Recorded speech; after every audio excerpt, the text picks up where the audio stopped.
அன்பு சகோதரர் திரு ஓ பன்னீர்செல்வம் அவர்களே, தலைமை கழக நிர்வாகிகளே, கழகத்தின் பல்வேறு பிரிவுகளில் பொறுப்பு வகிக்கும் நிர்வாகிகளே, வணக்கத்திற்குரிய பெரியோர்களே, என்னை வாழ வைக்கும் தெய்வங்களாகிய தாய்மார்களே, இதய தெய்வம் புரட்சி தலைவர் எம்ஜிஆரின் ரத்தத்தின் ரத்தமான என் உயிரினும் மேலான எனது அருமை கழக உடன்பிறப்புகளே, திரு ஓ பன்னீர்செல்வம் அவர்களே, கடந்த காலத்தை நாம் உற்று பார்த்தோமானால் அவர்கள் நடந்து வந்த பாதையை நமது கழக உடன்பிறப்புகள் உற்று நோக்கினால் அவர்களுக்கு பல படிப்பினைகள் கிடைக்கும்.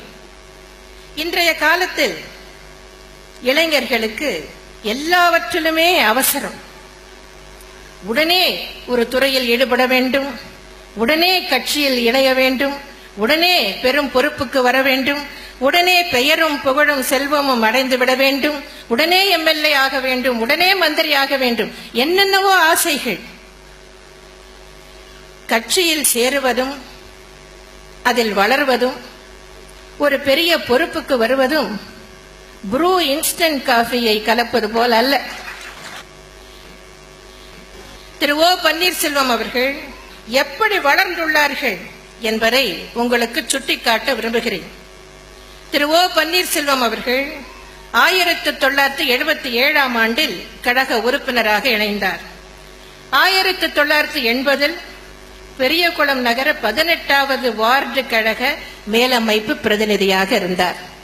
எண்ணி பாருங்கள், இன்றைக்கு என்ன நிலைமையில் இருக்கிறார். ஆனால் ஆரம்பத்தில் 80இல் பெரியகுளம் நகர 18வது வார்டு கழக மேலமைப்பு பிரதிநிதியாக இருந்துள்ளார்.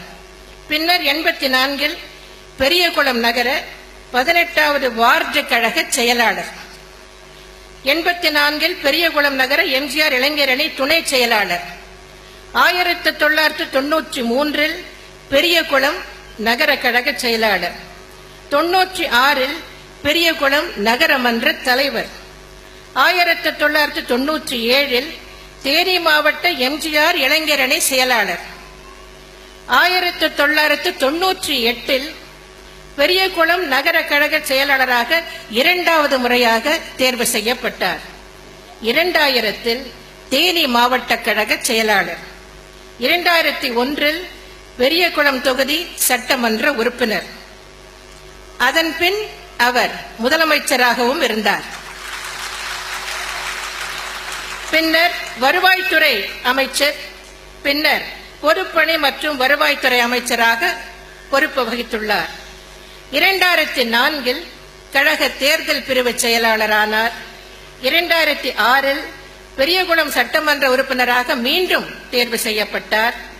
பின்பு சட்டமன்ற எதிர்க்கட்சி துணைத் தலைவர் ஆனார். 2007இல் கழக பொருளாளரானார். 96, 99 மற்றும் 2000 ஆண்டுகளில் கழகத்திற்காக சிறை சென்றுள்ளார். கடந்த கால வரலாற்றை நீங்கள் பார்க்கின்ற போது நீண்ட காலமாக கழகத்தில் இருந்திருக்கிறார்கள்.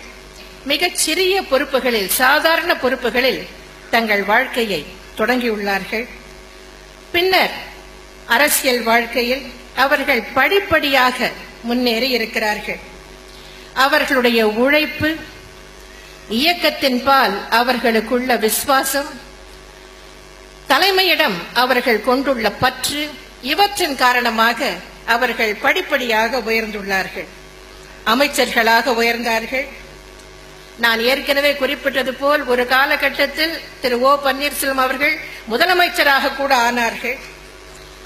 இன்னும் சொல்ல போனால் நம்முடைய வரலாற்றில் இந்த ஒரே ஒரு விஷயத்தில் தான், இந்த ஒரே ஒரு கேஸ் ஹிஸ்டரி தான் உள்ளது. ஒருவருக்கு முதலமைச்சர் பதவியை வழங்கிவிட்டு பின்னர் உரியவருக்கே அந்த முதலமைச்சர் பதவி திரும்ப தரப்பட்டதாக வேறு வரலாறே இல்லை. இது ஒன்றுதான் அப்படி நடந்திருக்கிறது. இதற்கு இணையாக இன்னொரு சம்பவத்தை நானும் தேடி தேடி பார்த்தேன். ராமாயணத்தில் தான் சொல்ல முடியும். ராமர் வனவாசம் சென்ற போது அந்த அரியாசனையில் அவரால் அமர முடியவில்லை. அப்போது ராஜ்யம் பரதனிடம் கொடுக்கப்பட்டது. அந்த பரதன் ராமர் அமர வேண்டிய அரியாசனத்தில் அமர மறுத்து பின்னர் வனவாசம் முடிந்து ராமர் அயோத்திக்கு திரும்பி வந்ததும் பத்திரமாக அந்த ராஜ்யத்தையும் அரியாசனத்தையும் பரதன் ராமருக்கே ஒப்படைத்தார். இதை புராணத்தில் தான் படிக்க முடிகிறது. ஆனால் வரலாற்றில், அரசியல் வரலாற்றில், எந்த நாட்டின் வரலாற்றிலும் ஒருவரை ஒரு அரியாசனத்தில் அமர வைத்துவிட்டு அதன் பின்னர் உரியவருக்கே அந்த அரியாசனம் திரும்ப தரப்பட்டதாக வேறு வரலாறே இல்லை. அந்த புதிய வரலாற்றை படைத்து காட்டியவர் அன்பு சகோதரர் ஓ பன்னீர்செல்வம் அவர்கள்.